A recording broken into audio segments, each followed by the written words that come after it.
Assalamualaikum students, welcome back to my channel. Today I am going to explain how to solve the quadratic equation by using factorization method. Lecture start करने से पहले अगर आप मेरे channel पे new हैं तो चैनल को सब्सक्राइब कीजिए। अगर आपको लेक्चर अच्छे से समझ में आता है तो वीडियो को लाइक कीजिए और शेयर कीजिए। फैक्टराइजेशन को आज हम डिस्कस करेंगे, कुछ एग्जांपल्स को सॉल्व करेंगे ताकि आपको ये कंसेप्ट अच्छे से समझ में आए। अब ये जो एग्जांपल है ये स्टैंडर्ड फॉर्म में नहीं है। सबसे पहले हम इसको स्टैंडर्ड फॉर्म में कन्वर्ट करेंगे। जो क्वाड्रेटिक इक्वेशन की स्टैंडर्ड फॉर्म होती है वो क्या होती है? A X square plus B X plus C is equal to 0। अब हमने इस इक्वेशन को स्टैंडर्ड फॉर्म में कन्वर्ट करना है, उसके बाद हम इसको फैक्टराइज कर सकते हैं। 3x स्क्वायर माइनस 6x, ये जो दोनों टर्म्स है ना, इन दोनों टर्म्स को हम लेफ्ट हैंड साइड पे शिफ्ट करेंगे। x यहाँ पे प्लस का है, जब इसको इस साइड पे शिफ्ट करेंगे तो माइनस x लिखेंगे। प्लस 20 है तो जब इसको लेफ्ट हैंड साइड पे लिखेंगे तो माइनस 20 लिखेंगे। अब ये दोनों टर्म्स हमने यहाँ पे शिफ्ट कर ली तो यहाँ पे हम क्या लिखेंगे? इज इक्वल टू 0, क्योंकि यहाँ पे कोई टर्म नहीं है। जो दो टर्म्स थी उनको हमने लेफ्ट हैंड साइड पे शिफ्ट कर लिया। अब इसको सिंप्लीफाई करते हैं। 3x square minus 6x minus x. अब इन दोनों के सेम साइंस हैं। जब सेम साइंस होते हैं तो हम वैल्यूज़ को ऐड करते हैं और आंसर में वही साइन लगाते हैं जो इन दोनों टर्म्स के साथ होता है। 6 और 1 कितना होता है? 7। दोनों के साथ माइनस है तो हम यहाँ पे -7 लिखेंगे। -7x minus 20 is equal to 0। अब हमने इस एग्जाम्पल को, इस इक्वेशन को स्टैंडर्ड फॉर्म में कन्वर्ट कर लिया है। अब हमने इसको फैक्टराइज करना है। अब आपने देखना है कि किस तरह से हम इसको फैक्टराइज करते हैं। ये जो एक्स स्क्वायर का कोफिशिएंट है ना, इसको और ये जो कांस्टेंट टर्म है इसको, इन दोनों को हमने मल्टीप्लाई करना है। अब कोफिशिएंट क्या होता है, कांस्टेंट क्या होता है, वेरिएबल क्या होता है, ये मैं इससे पहले वाले लेक्चर्स में डिटेल से एक्सप्लेन कर चुकी हूँ। जिन स्टूडेंट्स ने वो लेक्चर नहीं देखा तो ऊपर आई बटन में लिंक है, आप वहाँ पे क्लिक करके उस लेक्चर को देख सकते हो, या चैनल के लोगों पे क्लिक करेंगे तो प्लेलिस्ट जितनी भी मैंने आज तक बनाई हैं वो सारी आपके पास आ जाएंगी और आप वहाँ पे क्लिक करके उस लेक्चर को देख सकते हो। अब 20 को जब हम 3 से मल्टीप्लाई करेंगे, 20 मल्टीप्लाई 3, 3 0 0, 3 2 6, तो आंसर क्या आता है? 60। अब हमने क्या करना है, जो 60 हमारे पास आंसर है ना, इसको हमने इसके फैक्टर्स बनाने हैं। किस तरह से बनाने हैं? 60, अब इसको 2 पे डिवाइड करते हैं। 2 3 6, 0, 2 1 2, यहाँ पे 3 है ना, 1 कैरी, इसको देंगे 0 को तो ये क्या बन जाएगा? 10, और 2 5 10,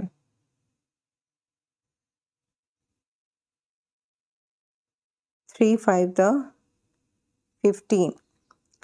अब हमने इसके फैक्टर्स जो हैं उसको इस तरह से एडजस्ट करना है कि जब हम इनको प्लस माइनस करें तो -7 आए।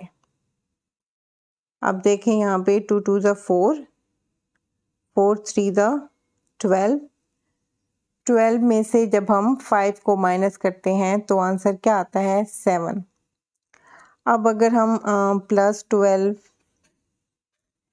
-5 लिखते हैं तो आंसर क्या आएगा? +7 आएगा ना।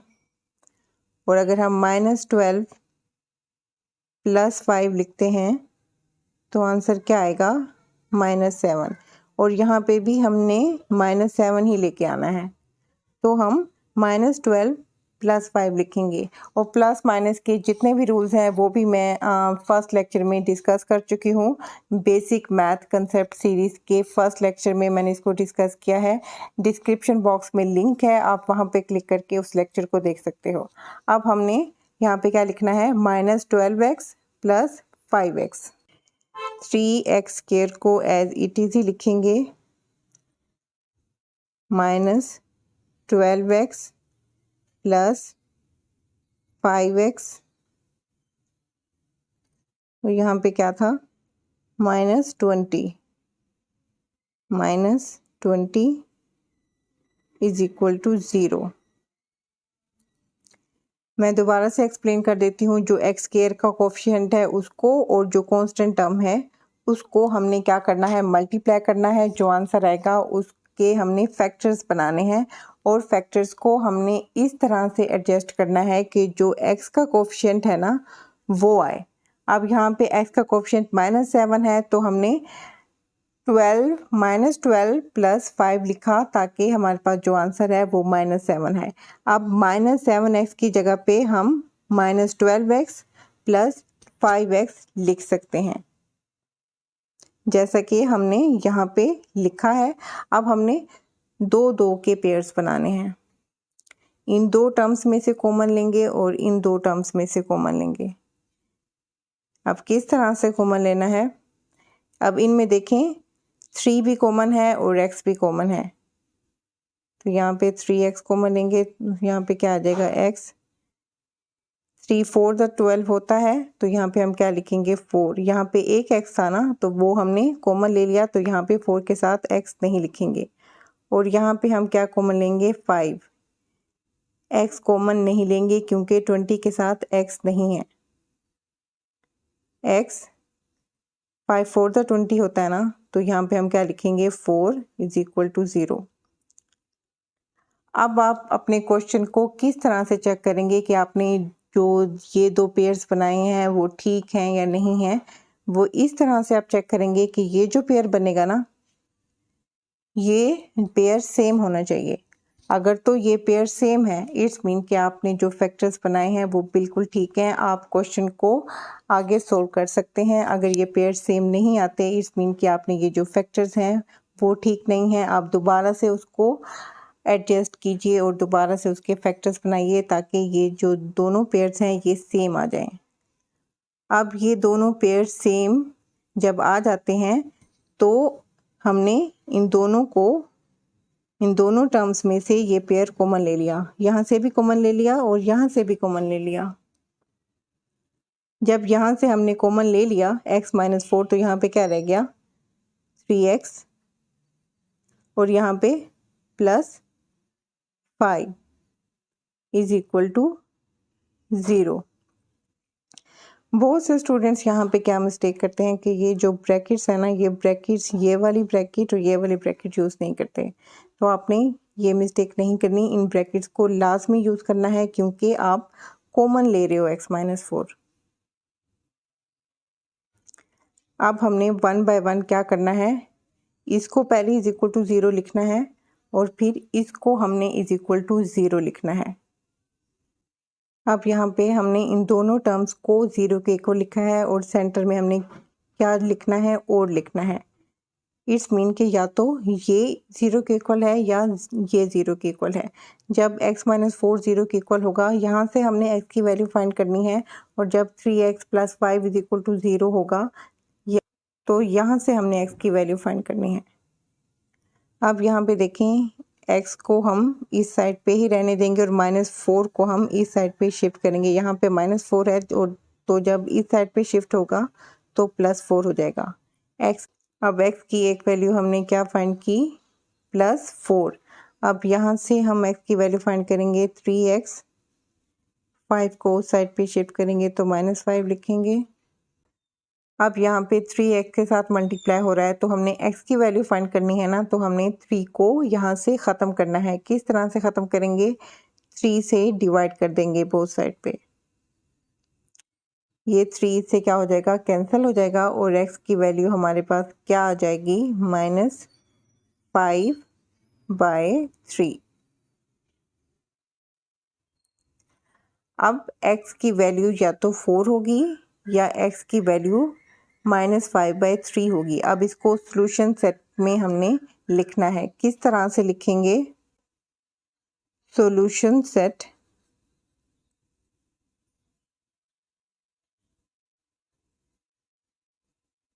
Is equal to -5/3 4। Basically solution set में ये कॉन्सेप्ट होता है कि जो स्मॉलेस्ट वैल्यू होती है ना, हमने उसको पहले लिखना होता है, और जो बड़ी वैल्यू होती है, ग्रेटर वैल्यू होती है, उसको हमने बाद में लिखना होता है। आपने भी इसी तरह से इसको लिखना है।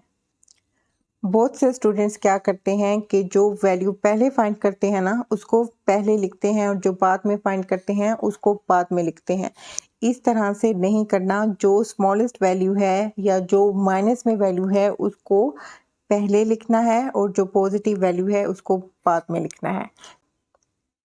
अब इस एग्जांपल को सोल्व करते हैं। क्योंकि हमने जो स्टैंडर्ड फॉर्म पढ़ी है वो क्या है, ax² plus bx plus c is equal to 0। हमने क्वाड्रेटिक इक्वेशन की स्टैंडर्ड फॉर्म ये पढ़ी है, और यहाँ पे इस टाइप में क्वेश्चन है। तो बहुत से स्टूडेंट्स यहाँ पे कंफ्यूज हो जाते हैं कि जो स्टैंडर्ड फॉर्म है, यहाँ इसमें तो 3 टर्म्स हैं और यहाँ पे 2 टर्म्स हैं, तो ये क्वाड्रेटिक इक्वेशन नहीं है। हालांकि ऐसा बिल्कुल भी नहीं है। हमने क्या चेक करना होता है कि जो वेरिएबल की हाईएस्ट पावर है वो स्केयर होनी चाहिए। अब यहाँ पे वेरिएबल x है और x की जो पावर है स्केयर है, और यहाँ पे x की पावर क्या है, 1 है। तो हमने ये चेक करना होता है कि जो भी इक्वेशन गिवन है उसमें हाईएस्ट पावर वेरिएबल की स्केयर होनी चाहिए। अगर पावर 3 है, 4 है, तब वो इक्वेशन क्वाड्रेटिक इक्वेशन नहीं है। हमने इनकी टर्म्स को कंसीडर नहीं करना। ठीक है। अब यहाँ पे 2 टर्म्स हैं, लेकिन x की पावर स्केयर है, जो हाईएस्ट डिग्री है वेरिएबल की वो स्केयर है, तो ये भी क्वाड्रेटिक इक्वेशन है।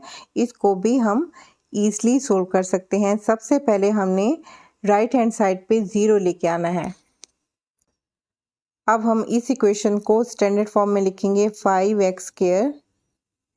30 को जब हम लेफ्ट हैंड साइड पे शिफ्ट करेंगे तो -30x लिखेंगे इज इक्वल टू 0।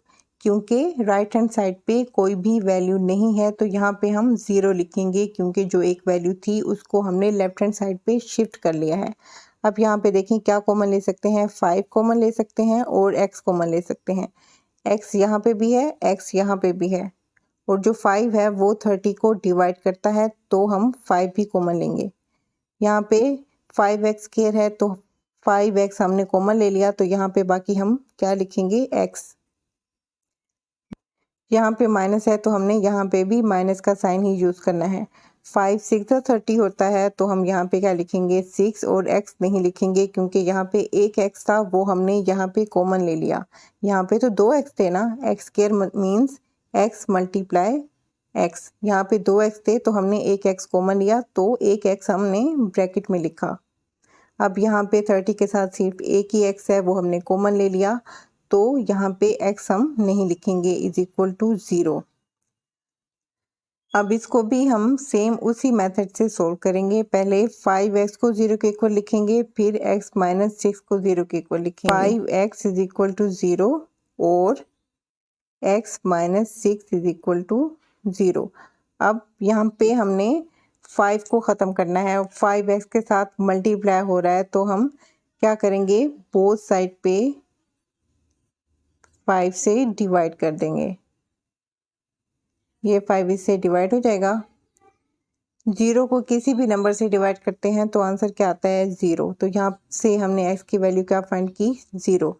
अब यहाँ से हम क्या करेंगे, 6 को राइट हैंड साइड पे शिफ्ट करेंगे, क्योंकि हमने x की वैल्यू फाइंड करनी है ना। यहाँ पे 6 माइनस में है, जब इस साइड पे शिफ्ट करेंगे तो प्लस में हो जाएगा। तो हमने यहाँ से x की वैल्यू क्या फाइंड की, 6। और अगर हम इस क्वेश्चन का सॉल्यूशन सेट लिखें, solution set is equal to, किस तरह से लिखेंगे, अब यहाँ पे देखें स्मॉलेस्ट वैल्यू 0 है, तो यहाँ पे पहले 0 लिखेंगे, फिर 6 लिखेंगे। अब इस तरह से आप किसी भी क्वेश्चन को, किसी भी इक्वेशन को फैक्टराइज कर सकते हैं। अगर वो स्टैंडर्ड फॉर्म में नहीं है तो पहले उसको स्टैंडर्ड फॉर्म में कन्वर्ट करेंगे और फिर उसको फैक्टराइज करेंगे सेम इसी मेथड से। नेक्स्ट लेक्चर में हम इससे थोड़े कॉम्प्लिकेटेड क्वेश्चन को सॉल्व करेंगे और ये डिस्कस करेंगे कि उन कॉम्प्लिकेटेड क्वेश्चंस को, उन कॉम्प्लिकेटेड इक्वेशंस को क्वाड्रेटिक इक्वेशन में किस तरह से कन्वर्ट करना है और किस तरह से उनको सिंप्लीफाई करना है। तो आपने नेक्स्ट लेक्चर मिस नहीं करना। अगर आपके माइंड में कोई भी क्वेश्चन है तो आप कमेंट बॉक्स में मुझसे पूछ सकते हैं और प्लीज़ मुझे ये ज़रूर बताइएगा कि आपको ये लेक्चर समझ में आया, कितना समझ में आया, कौन कौन से पॉइंट्स हैं जो आपके क्लियर हो चुके हैं या कहाँ कहाँ पे आपको प्रॉब्लम हो रही है। अगर कोई ऐसा क्वेश्चन है जिसको सॉल्व करने में आपको प्रॉब्लम हो रही है तो आप वो भी मुझसे डिस्कस कर सकते हैं। Thanks for watching the video.